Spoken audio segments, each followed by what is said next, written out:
Bom dia, quarto ano. Vamos à nossa revisão de história. O assunto, os primeiros habitantes do Brasil, página 53. Os primeiros habitantes do Brasil foram os indígenas. Historiadores afirmam que havia por volta de 100 milhões de indígenas no continente. Aqui, no continente brasileiro, chegava a 5 milhões, tá? No período da chegada dos portugueses, os indígenas se dividiam em 7 grandes povos. Hoje, para estudar a população indígena, é comum agrupá-las conforme as semelhanças existentes entre suas línguas. Isso permite reunir povos com características culturais comuns. Então, dessa forma, são classificados 4 troncos linguísticos principais. Cada grupo, que fala a mesma língua. É o Tupi, Macro-G, Caribe e os Aruaque, tá? Existem outros também, mas eles estão dentro desses 4 principais troncos, tá? Apesar de toda essa diversidade, existem elementos culturais semelhantes, como a organização em tribos.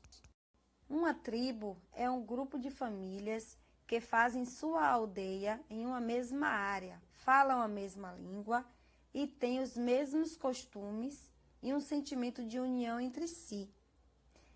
Várias aldeias e tribos formavam cada um desses povos. Os indígenas viviam nas florestas, nos campos e no litoral. Em geral, as aldeias eram próximas do rio, porque era onde os indígenas obtinham água para sua sobrevivência. Eles também tinham grande conhecimento de animais, vegetais e recursos naturais que havia nas terras brasileiras, porque eram importantes para a sua alimentação, para a colheita, caça, pesca, utensílios e moradia. Era comum, os indígenas se locomoverem pelas matas, florestas e pelos campos ou utilizarem canoas pelos rios. O trabalho indígena.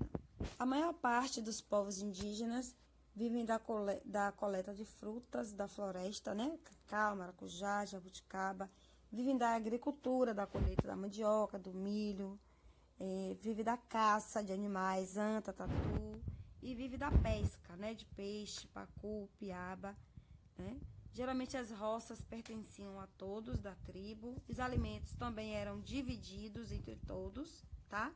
E eles também faziam muitos objetos de cerâmicas e utensílios, tá? Para o trabalho. Eles costumam ter seu próprio instrumento de trabalho, como arco e flecha, tá? E nós sabemos que o trabalho é dividido, entre homens e mulheres, está aí na página 52. As contribuições indígenas para a formação do povo brasileiro. Nós sabemos que os indígenas foram importantes, para a formação do povo brasileiro. Eles nos deixaram muitos costumes e tradições, tá? Desde a colonização, o modo de vida dos povos se modificou muito. A cultura europeia influenciou de forma drástica na vida dos povos locais. Tá? Com o avanço da colonização, os indígenas eles foram desaparecendo. Muitos morreram em consequência da escravidão, das guerras, das doenças que eram transmitidas pelos europeus, E os que sobreviveram se refugiaram cada vez mais pelo sertão.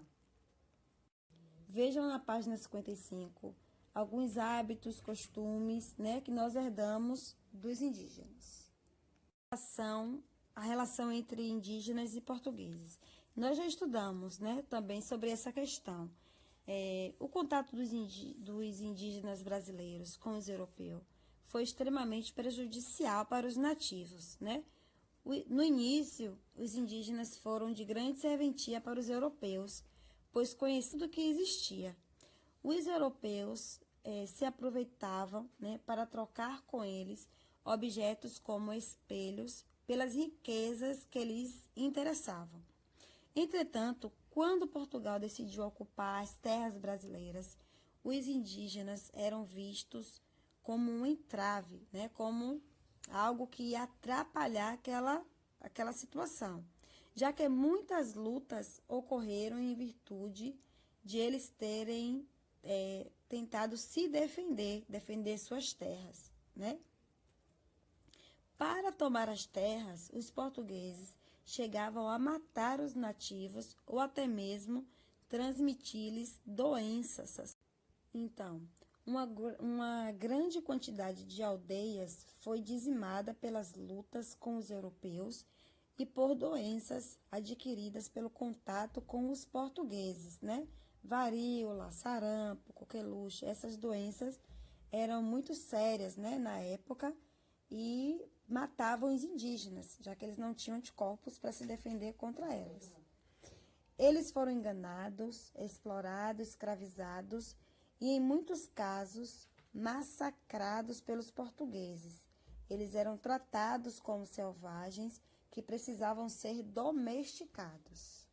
Lembram que na aula passada nós falamos sobre a questão dessa relação de dominação, de poder. Tinha quem dominava e quem era dominado, né? Quem tinha o poder, quem mandava e quem obedecia. Estão vendo agora aí essa relação conflituosa?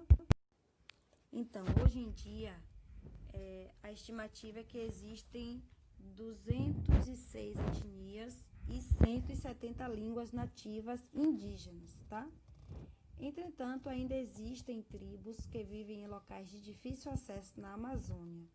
Por isso, esses números podem ser bem maiores. Para manter suas tradições e sua cultura, os indígenas precisam das matas e florestas, pois são nelas que mantêm sua forma de viver. Isso porque a natureza faz parte do seu espaço e eles precisam do que está em volta das aldeias. Essa necessidade é tão evidente na sua forma de vida que, atualmente, existem muitas reservas indígenas para garantir essa maneira de viver, a fim de manter sua cultura. Os portugueses obrigavam os indígenas a seguir a sua cultura para que, aos poucos, fossem perdendo a deles. Consequentemente, eles iam perder a sua identidade. A questão de preservação das tradições e da cultura indígena é tão importante que existe um órgão do governo específico referente a eles. É a Fundação Nacional do Índio, a FUNAI.